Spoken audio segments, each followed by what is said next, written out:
আসসালামু আলাইকুম দর্শক, আপনারা সবাই জানেন যে 25 ডিসেম্বর 2025-এ বাংলাদেশ জাতীয়তাবাদী দল বিএনপির ভারপ্রাপ্ত চেয়ারম্যান তারেক রহমান এসেছেন এবং তারেক রহমান দেশে আসার পরপরই এই দেশের নির্বাচনী অনেকটা ধোঁয়াশা কেটেছে। এই দেশে অনেকটাই নির্বাচনী বাতাস এবং বলাই যেতে পারে যে অনেকটা অঘোষিত জায়গায় থেকে তারেক রহমান তার একক নেতৃত্ব প্রতিষ্ঠার একটা পথ সুগম হলো এবং নির্বাচনের মধ্যে দিয়ে অন্তত এখনকার যে সিচুয়েশন, অনির্বাচিত সরকারের সিচুয়েশন, সেটা হয়তো একটা ধোঁয়াশা কাটতে পারে। কিন্তু তার পরদিনেই আবার যেন একটা হঠাৎ ধাক্কা বিষয়। আপনারা এটুকু মনে আছে যে ইনকিলাব মঞ্চে ওসমান হাদি, তার মৃত্যুতে আমরা সবাই শোক প্রকাশ করেছি, নিন্দা জানিয়েছি, ক্ষোভ জানিয়েছি। তার এই নির্মম পরিণতির পেছনে যেই শক্তি দায়ী তারা বিচারের আওতায় আসুক, সরকার তাদেরকে ধরুক। কিন্তু এসব চাপা পড়ে গিয়ে কোথায় যেন সেই প্রথম আলো, ডেইলি স্টার, উদীচী এইসব অফিস ভেঙে ফেলা, তারপর ছায়ানট ভেঙে ফেলা, এর মধ্যে দিয়ে ভালুকায় দীপুচন্দ্র দাসের মতন একটা ছেলেকে একদম নির্মমভাবে শেষ করে দেওয়া। এবং তারপর আমরা যখন 26 ডিসেম্বরে এসে এই খবরটি দেখছি যে হাদি হত্যার বিচার দাবিতে রাজপথ না ছাড়ার ঘোষণা ইনকিলাব মঞ্চের, এবং বেশ উত্তপ্ত পরিস্থিতি, বিশাল জমায়েত হয়েছে। একদম ওসমান হাদির হত্যার বিচার চায় বাংলাদেশের অসংখ্য বিপুল সংখ্যক মানুষ, তারা তার জানাজাতে অংশগ্রহণ করেছে। সেই সময় নিউজ ইনকিলাব মঞ্চের আহ্বায়ক শরীক ওসমান বিন হাদিকে হত্যার সঙ্গে জড়িতদের গ্রেফতার না করা পর্যন্ত রাজপথ না ছাড়ার ঘোষণা দিয়েছে ইনকিলাব মঞ্চ।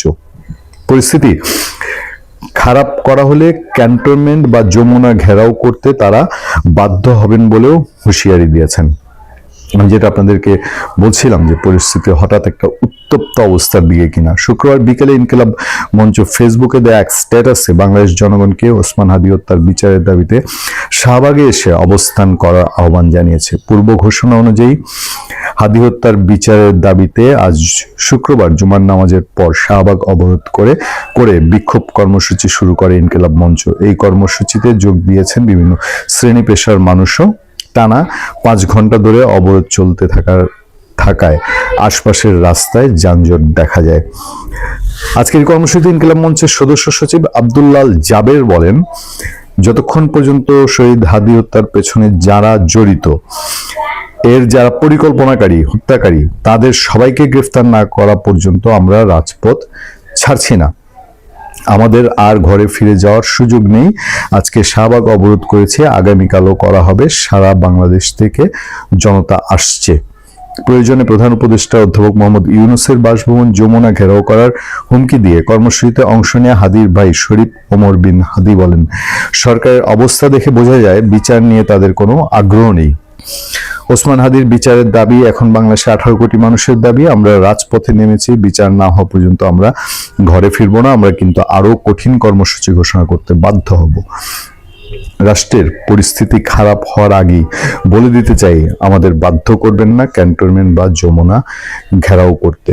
ওসমান হাদির জুলাই গণঅভ্যুত্থানের মুখ। তিনি গত বছরের আগস্টে ইনকিলাব মঞ্চ গঠন করেন, ঢাকা 8 আসনে সভাপতি ছিলেন এবং বাদবাকি ব্যাকগ্রাউন্ড আপনারা সবাই জানেন। অর্থাৎ হঠাৎ করে ওসমান হাদির হত্যাকারীদের যে দাবিটা সবাই চান যে তাকে, তার হত্যাকারী যারা, সবাইকে গ্রেফতার করা হোক, পরিকল্পনাকারীদের গ্রেফতার করা হোক। কিন্তু রাজপথ এই ইস্যুতে হঠাৎ উত্তপ্ত। এর মধ্যে দিয়ে আলাপ হয়েছে যখন এই কথাগুলো এসছে যে ওসমান হাদির বিচার না হলে কিসের নির্বাচন, কি ব্যবস্থা, সেই সব ধরে একটা গুঞ্জন চলছিল। দেখা যাক এই পরিস্থিতি আসলে কোন দিকে মোড় নেয়। সামনে কি হতে যাচ্ছে দেখেন। সেনাবাহিনীকে প্রত্যাহার করা হচ্ছে জায়গা থেকে। অনেকে বলছেন সামনে নির্বাচন, এখন বিশ্রামে যাওয়ার কথা বলে সেনাবাহিনীকে প্রত্যাহার করা হচ্ছে। আমাদের সিকিউরিটির কি হবে ইত্যাদি। কিন্তু গত বেশ কয়েক মাসে, বিশেষ করে শেখ হাসিনার পতনের পর থেকে আমরা সেনাবাহিনীকে ম্যাজিস্ট্রেসি ক্ষমতা দেওয়ার পাশাপাশি বিভিন্ন রকম অ্যাক্টিভিটিসে দেখেছি, যেখানে বেশ কিছু সমালোচিত হয়েছে সেনাবাহিনী। যেমন বঙ্গবন্ধুর জন্মভূমিতে, জন্মস্থানে গোপালগঞ্জে সেনাবাহিনীর ভূমিকা যথেষ্ট প্রশ্নবিদ্ধ হয়েছে আন্তর্জাতিক মহলেও। অন টপ অফ ইট, আন্তর্জাতিক মহলে সেনাবাহিনীর যে ভাবমূর্তি, সেটাকে পুনরুদ্ধারের জন্য বাংলাদেশে একটি অল ইনক্লুসিভ নির্বাচন হওয়া ছাড়া কোনো উপায় নাই, এটা আমার বিশ্বাস। এবং আমি মনে করি ডক্টর ইউনূসের যে গভর্নমেন্ট এবং বর্তমান যে অবস্থা, যেখানে অলরেডি আপনাদের আগে বলেছি 5 জন উপদেষ্টা তাদের রেজিগনেশন লেটার দিয়ে রেখেছেন, ইজ্জত বাঁচানোর জন্য এগুলো এখনো গ্রহণ করছেন না ডক্টর ইউনূস। তবে ঠেকানো যাবে না, প্রত্যাহার হয়ে যাবে, কয়েকজন প্রত্যাহার করবেন। তবে এই যে সেনাবাহিনী, এই সেনাবাহিনী ডক্টর ইউনূসের যে রেজিম, এর থেকে নিজেদেরকে দূরে নিয়ে যাবেন। দূরে নেবেন কিভাবে? আপনারা জানেন 32 নম্বর ভাঙার সময়ও সেনাবাহিনীকে আমরা পুতুলের মতো দাঁড়িয়ে থাকতে দেখেছিলাম, এবং সেটা যথেষ্ট সমালোচনা আমি করেছিলাম তখন, আপনারা দেখেছেন। সুতরাং নানানভাবে সেনাবাহিনী অনেক ক্ষেত্রে অকার্যকর বা অনেক ক্ষেত্রে অতি কার্যকর হয়েছেন, এবং অতি কার্যকর হতে গিয়ে অনেক সময় ডক্টর ইউনূস, জামাত, বিএনপি এদের পক্ষ নিয়ে কাজ করেছেন বলে মনে হয়েছে। সেনাবাহিনী, বাংলাদেশ সেনাবাহিনী এখন 1-11 ভূমিকায় যাচ্ছে কিনা সেটা অনেকেই আলাপ করছেন বিভিন্ন মহলে। তবে আমি এখনো আমি কোনোভাবেই সেনাবাহিনীর কন্ট্রোল ছাড়া নির্বাচন হবে বলে আমি বিশ্বাস করি না। সেনাবাহিনী এখনো যদিও পরোক্ষভাবে এই কন্ট্রোলে আছে সেনাবাহিনী, কারণ হচ্ছে আপনাদের যেমন আছে শেখ হাসিনা পতনের পর ওয়াকার বলেছিলেন ওনার উপর আস্থা রাখতে। তো ওনার উপর আস্থা রাখা, এবং প্লাস উনি যখন বলেছিলেন যে উনি সেনাবাহিনীর 1.5 বছর কিছু বলবে না, 1.5 বছর কিছু না বলা মানে হচ্ছে নির্বাচন হতে দেওয়া, নির্বাচন হয় কিনা দেখা। বর্তমান সেনাবাহিনীর প্রধান ওয়াকারের শ্বশুরও কিন্তু সেনাবাহিনীর প্রধান ছিলেন, তার পেছনে বিরাট অভিজ্ঞতার ঝুলি আছে।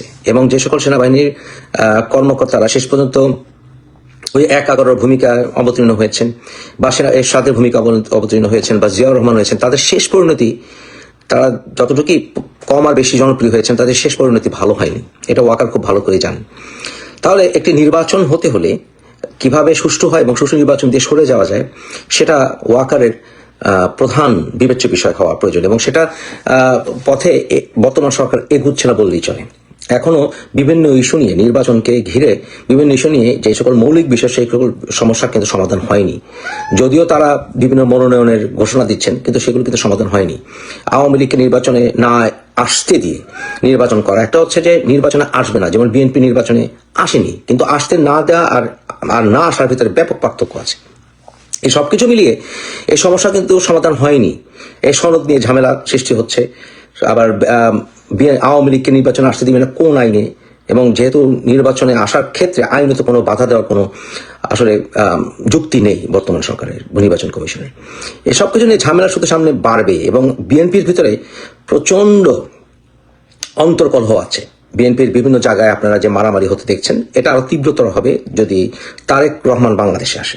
তারেক যদি বাংলাদেশে আসে, বিএনপির ভেতরে যে আভ্যন্তরীণ কোন্দল, দূরে থাকলে এতটা কোন্দল আসলে প্রকাশ পায় না। তারেক যত কাজ আসবে বা আসার সম্ভাবনা বেড়ে যাবে, এই কোন্দলে বেড়ে যাবে। এটাকে নিয়ন্ত্রণ করার ক্ষমতা তারেকের নাই। তাই খালেদা জিয়াকে সামনে রাখতে হবে। খালেদা জিয়া মৃতপ্রায়, অনেকে বলেছেন যে খালেদা জিয়া নির্বাচনে যাবেন কেন, উনি কেন 3 জায়গা থেকে নির্বাচন করছেন, উনি কেন এই বয়সে, উনি কি মানে সুস্থ, ইজ শি ফিট এনাফ যে উনি পার্লামেন্টে যাবেন, উনি প্রধানমন্ত্রী হবেন? দেখেন, খালেদা জিয়ার একটি ফেস ভ্যালু আছে। বিএনপি বলেন, আওয়ামী লীগ বলেন, এগুলো ফেস ভ্যালুতে চলে। সকল দল সব ফেস ভ্যালু ছাড়া হয় না। যেমন অতিরিক্ত ফেস ভ্যালুর কারণে বঙ্গবন্ধু এখন শেখ হাসিনার বাবা, আমাদের পিতা নান। এটা শেখ হাসিনার একটা বড় ভুল ছিল যে উনি শেখ বঙ্গবন্ধুকে জাতির পিতা থেকে ওনার পিতা বানিয়ে ফেলেছিলেন। সবসময় উনি ওই 75-এর 15 আগস্ট নিয়ে কথা বলতে বলতে বঙ্গবন্ধুকে আমাদের পিতার চাইতে, সবার পিতার চাইতে ওনার পিতা মনে করা শুরু করার কারণে শেষ পর্যন্ত বঙ্গবন্ধুর ইমেজ আঘাতপ্রাপ্ত হয়েছে। তো যাই হোক, দলগুলো আলটিমেটলি ইমেজেই চলে। খালেদা জিয়ার নির্ভর বিএনপির ভিতরে একটি আপাত ঐক্য এখনো বজায় আছে, যেহেতু তারেক এখনো দলের মূল ব্যক্তি, অন্তত কাগজে কলমে না, মূল ব্যক্তি খালেদা জিয়া। এবং এখন খালেদা জিয়া যদি নির্বাচন না করেন, বিএনপির অবিশ্বাস্যভাবে ভরাডুবি হবে। কারণ হচ্ছে একেই তো বিভিন্ন অ্যাডমিনিস্ট্রেশন, বিশেষ করে পুলিশ প্রশাসন, এগুলো সবই জামাতের নিয়ন্ত্রণে। বিভিন্ন প্রমাণ আপনারা দেখতে পাচ্ছেন, পুলিশের অ্যাকশনে বিভিন্ন প্রমাণ দেখতে পাচ্ছেন। যদিও এখানে স্বাধীনতার পক্ষের অনেক পুলিশ বাহিনী, অনেক সদস্য এখনো আছেন, কিন্তু তারা সামনে ফেস হতে পারছে না, অ্যাকশনে যেতে পারছেন না, কারণ এগুলো সবই ওই জামাতিদের দখলে চলে গেছে। এবার বিএনপির দখলে কিছু কিছু যাচ্ছে এখন, কিন্তু মূলত এগুলো ওই জামাতিদের দখলে চলে গেছে। তাই নির্বাচন হলে শেষ পর্যন্ত এনসিপির গুন্ডারা, বিভিন্ন গুন্ডারা তারা বিভিন্ন কেন্দ্র দখল করে লাগাতার ভোট দিবে এবং বিএনপির ভরাডুবি হবে। সেই নির্বাচন আসলে রেজাল্ট যেটা বিএনপি আশা করে সেটা পাবে না। কিন্তু খালেদা জিয়ার ব্যাপারটা অন্যরকম। খালেদা জিয়া যদি নির্বাচনে জানেন, শেষ পর্যন্ত উনি যদি প্রধানমন্ত্রী হন, ধরেন বিএনপি জিতলো, প্রধানমন্ত্রী হলো, এবং আমি খালেদা জিয়াকে পছন্দ করি, সমালোচনা করি, উনি সমালোচনা অনেক করা যাবে, ওনার অনেক বিফলতা আছে, কিন্তু ওভারঅল খালেদা জিয়াকে আমি পছন্দ করি। তো খালেদা জিয়াকে আমি নিজেও থাকলে আমি ভোট দিব, কিন্তু খালেদা জিয়া যখন থাকবে না, যখন তারেক আসবে, ভাই আমি তো ব্যক্তিগতভাবে ভোট দিব না তারেককে। কিন্তু যদি খালেদা জিয়া প্রধানমন্ত্রী হন, কাগজে কলমে হোক, উনি কোনো কথা ওত নিয়ে হন, বিএনপিটা ইউনাইটেড থাকবে। বিএনপির ভেতরে কতটা ফাটল, এটা যখন খালেদা জিয়া মারা যাবেন তখন আপনারা দেখতে পাবেন। তাই পার্লামেন্টে যেভাবে হোক, এই পার্লামেন্টে বিএনপি একটা বিপদ সংকুল অবস্থার ভিতরে আছে। বিএনপিও যে অস্তিত্ব সংকটে নেই তা কিন্তু না, যেহেতু স্বাধীনতার পক্ষে, স্বাধীনতার বিপক্ষে বিএনপির ভিতরেই বিভিন্ন রকম দানা বেঁধে উঠেছে।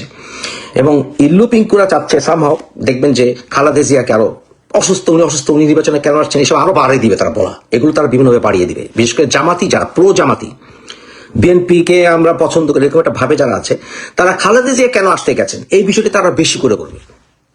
এবং এতে করে খালেদা জিয়া না যাওয়া মানে হচ্ছে জামাত আরো স্ট্রং হওয়া। কিন্তু খালেদা জিয়া যে তারপরে তার সিট তারেককে ছেড়ে দিয়ে তারপরে তারেককে ট্রানজিশন হিসেবে প্রধানমন্ত্রী বানিয়ে একটি পদক্ষেপ নেওয়ার পরিকল্পনা আছে বলে আমি বিশ্বাস করি। এটা একটি কারণ। এখন আসলে আপনি সেনাবাহিনীর বিষয়টা, আবার সেনাবাহিনী যদি নিরাপত্তা না থাকে তাহলে কি হবে? বর্তমানে এই এনসিপি জামাতিদের পক্ষে মানুষ ঢল নামবে না। বিএনপি সরাসরি আওয়ামী লীগকে নিষিদ্ধ করে দেন, এটা বলবে না। এবং বিএনপি বলেছে যে তারা আওয়ামী লীগের বিভিন্ন মিছিল মিটিং এগুলো তারা বাধা দেবে না। এটা যতই তারা আস্ফালন ঘটাক, এই জামাতিরা, এনসিপিরা, এখন ওদের পক্ষে জনগণ আর নামবে না। কারণ এখন আর ওই যে শেখ হাসিনার অ্যাডমিনিস্ট্রেশনের শেষের দিকে যে বিফলতা, এটা এখন আর অজুহাত খাটবে না। কারণ গত 1-1.5 বছরে প্রায় এই ইউনূস সরকার যা করেছে, শেখ হাসিনার শাসনামলে অনেক বিফলতা ছিল, অনেক সমস্যা ছিল, তার চাইতে 1000 গুণ বেশি সমস্যা এই ইউনূস সরকার সৃষ্টি করেছে। তো ইউনূস সরকারের কোনো আবেদন এখন আর নাই।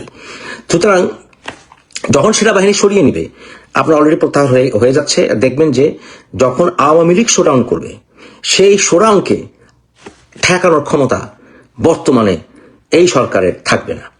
এবং যত এই শোডাউন বাড়বে, আওয়ামী লীগকে ছাড়া নির্বাচন হবে না এটা, এবং হলেও সেই সরকার টিকে থাকতে পারবে না। এবং বিএনপির ভিতরে কোন্দল, খালেদা জিয়া মরে গেলে বা সরে গেলে কি পরিমাণ যাবে সেটাও অনুমান করতে পারেন। এবং জামাত যেহেতু একটি সন্ত্রাসী দল বলে আমি নিজে মনে করি, স্বাধীনতা বিরোধী, তারা যত কথাই বলো স্বাধীনতা বিরোধী, বাংলাদেশ বা স্বাধীনতা বিরোধী আর খাবে না।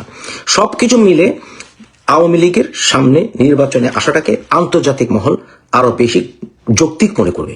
এই নির্বাচন সামনে যদি, যাই বললাম আপনাকে, আওয়ামী লীগ যদি গুছিয়ে একটি নির্বাচন প্যানেল দেয় এবং সেখানে যদি তারা নির্বাচনে যেতে পারে তো ভালো।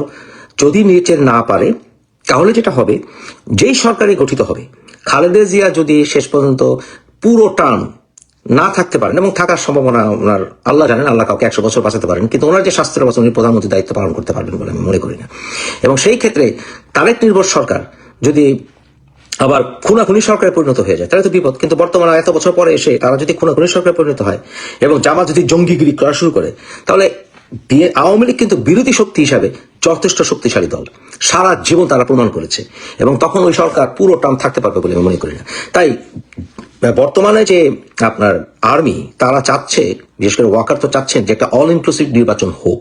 অল ইনক্লুসিভ নির্বাচন, ফেস সেভিং অল ইনক্লুসিভ নির্বাচন যদি না হয়, তাহলে যদি নির্বাচন হয়েও যায় এবং যদি সরকার গঠিত হয়, বর্তমান সরকার ওয়াকার যে 1-11 এটা ওয়াকার আর বলতে পারবে না। ওয়াকার বাংলাদেশে থাকবেন না, উনি মইনুর মতো দেশ ছেড়ে চলে যাবেন। অর্থাৎ সেটা উনি চান না। উনি চান অল ইনক্লুসিভ নির্বাচন হোক, এবং আলটিমেটলি যত কথাই বলুক, এই অল ইনক্লুসিভ নির্বাচনের পরিস্থিতি তৈরি করার জন্যই এই সেনাবাহিনী প্রত্যাহার হচ্ছে।